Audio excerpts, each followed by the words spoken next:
ya'ni shaharcha qurilyapti. Bu shaharchaning ichida butun 5 yulduzli o'sha nima restoran, otel, sport, hamma narsa o'zining ichida bo'ladi. Plus golf poli bo'ladi, plus o'zingizni plyajingiz bo'ladi va hammasi tog'da tepasida.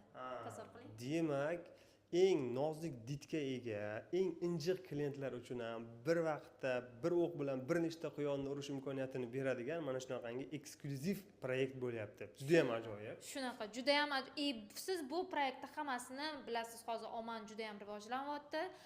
Hali hamma uni hype darajasiga chiqqani yo'q, no Omanda o'zingizning nomingizga shunaqa lyuksoviy communitydan polностью olsangiz bo'ladi. Bu yerda narxlar $250,000 faqatgina boshlanadi.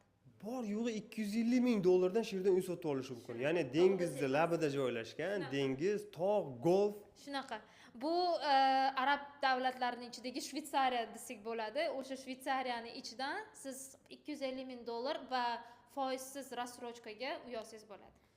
O'rtoqlar, hatto Tashkent City'da hamchi $250,000 ga uy sotib olishingiz qiyin-da, lekin tasavvur qiling, ham golf, ham dengiz maydoni, ham plyaj, ham tog', hammasi ichida bunaqa narxdan, bunaqa joydan uy sotib olish o'rtoqlar tushingizni ham ko'rmaysiz.